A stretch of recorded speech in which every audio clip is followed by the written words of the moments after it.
Is anything real anymore? The Victorian Labor government now, it's investigating claims that up to 10 staff and visitors at a country hospital posed as urgent care patients during a visit by the Health Minister, Mary-Ann Thomas. This is one of the official photos of the visit, showing the Minister at a hospital bedside, none of the fake patients to be seen. She insists she had no idea. If these allegations prove to be true, this is a very significant breach of trust that has been perpetrated by some in the health service, and I certainly would take a very dim view of any employees or others who have been involved in this. So many Labor politicians, by the way, are wearing akubras. I might have something to say about that. Joining me is Louise Elliott, business consultant, Hobart City Councillor, and James Macpherson of the Late Debate here on Sky News at 10 tonight, for instance. James, is anything real now? We've got fake promises, we've got fake patients, we've got AI generating fake people, fake Aborigines like Bruce Pascoe. Fake. Well, I'll tell you what was real, and that was the booze for Anthony Albanese at the tennis. That was very real. But you could add to your list of fake things. Let's add Sports Illustrated cover girls. More often than not, they turn out to be men these days. We could add United Nations relief agencies.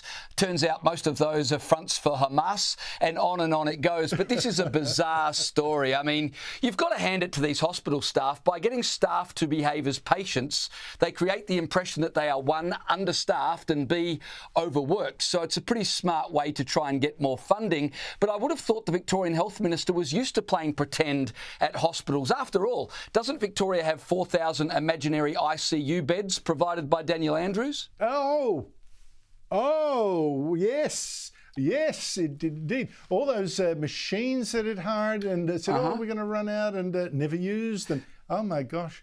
But Louise, something that shocked me. You were elected to represent ratepayers of Hobart, but I understand a Code of Conduct panel has suspended you, but there's no reason given as to why. Your colleagues won't say why. What's going on? What did you do? So the reason it's confidential is because I've appealed the decision. I'm taking it to the court because, in my opinion, when I saw the determination report, I thought that's blatantly wrong and unfair.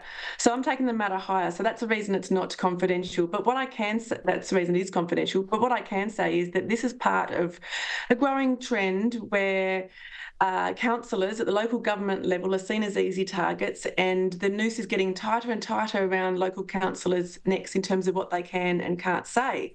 It's really concerning. It's happening all across Australia, and it's really worrying in terms of free speech and democracy because, local councillors are elected to represent their community, not to comply with the latest woke mantra. Yeah, but James, this is fundamentally undemocratic. I think it's about the third such case I've heard of councillors being stopped from doing their job, silenced, forced to go re-education programs. You know, this can't go on. I mean, this is anti-democratic. Louise was elected by ratepayers, and they are the ones that should determine whether she sits in Parliament or not, in the council or not, surely. Yeah, absolutely. I mean, the one silver lining in this cloud is I'm pretty sure the Hobart Council have guaranteed that Louise will be re-elected, as she should be, because anyone with half a brain in Tasmania will realise what is happening and make sure they vote for her next time she's up for election.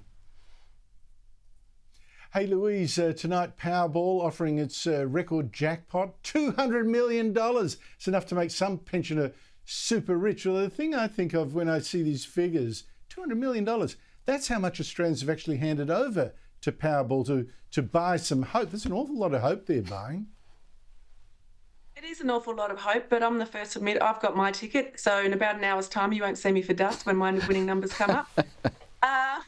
But in terms of, it's a heap of money. It's absolutely life-changing, and I know what I'd be doing with it. I'd, make sure that all your loved ones are safe and sound, and I would be donating a lot of it because there's no way one person needs that much money. Well, I don't know. Some people seem to think so. Oh, quickly, James, I mentioned that Akubra-wearing Labor politician. I've actually spotted this new fashion accessory. For years, we had the high-vis jacket, especially with Victorian Labor politicians, show they're building for the future. But Albanese now has swapped That from Nakubra, which got another workout this week. The other people around didn't see the need headwear, but hats on for Albo. The Bushman from Balmain. It's been going on for more than a year now. What do you think the signal is being sent? Well, if there's anyone you can trust in this country, you can trust a farmer, you can trust a man of the land. And so I think Albanese's hoping that if he puts a hat on, he'll suddenly appear trustworthy. But I don't think Australians are quite that stupid, Andrew.